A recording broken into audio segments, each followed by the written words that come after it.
د بلوچستان نوشکي سیمې الله بلوڅ په یو سایکل چې بریکونه او هینډل نه لري ټول پاکستان کې ګرځېدلی.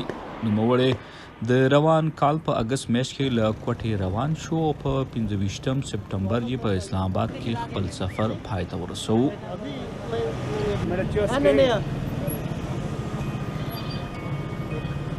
1997 में बगैर हैंडल बगैर ब्रेक په 1999 کال کې ما په بغیر بریک او بغیر هینډل د ټول پاکستان سفر کړی و او 3202 کیلومتره فاصله مې وهلې وه. ما بیا د روان کال په 14 اګست خپل سفر پیل کړ او د 3480 کیلومتره فاصلې تر وهلو وروسته همدا اوس اسلام آباد ته راورسېدم او خپل پخوانی ریکارډ مې مات کړو. جو اپنا پرانا ریکارډ توڑاؤں. اسلام آباد ته تر رسېدو وروسته ګڼو خلکو د الله بلوڅ هرکلی وکړ. مزدوروں کا نعرہ ہے مزدور انہوں نے یہ میسج دے دیا کہ وہ سندھ پنجاب هغه دا پیغام ورکړ چې د سند، پنجاب، بلوچستان او خیبر پختونخوا په ټولو سیمو کې باید امن پرځای شي. دغه پیغام د جمهوریت د قانون د بالادستۍ او د غریبو او مالدارو ترمنځ د فرق د ختمولو پیغام و. انصاف کے لیے، اس ریاست میں مساوات کے لیے، غریب اور امیر کے درمیان فرق مٹانے کے لیے. 45 کلن الله بلوڅ د نورو ریکارډونو جوړولو اراده هم لري.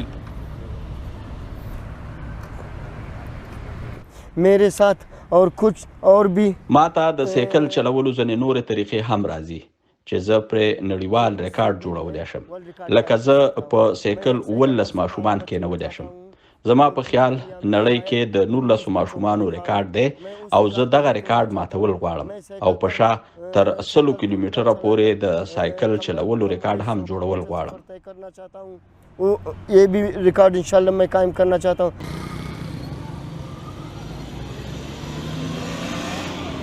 د پاکستان د اوبو او توانایي ادارې وابډا سره د لاینمن په حیث کارکونکي الله بلوڅ چې له ماشوموالي یې سایکل چلولو سره مینه ده، په تیرو 3 لسیزو کې یې څو وارې د ټولنیزو مسلو د راپورته کولو په هدف په ترسره شوو سایکل ځغل سیالیو کې برخه اخیستې.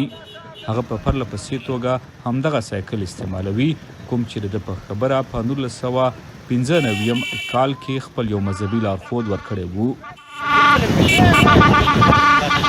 بس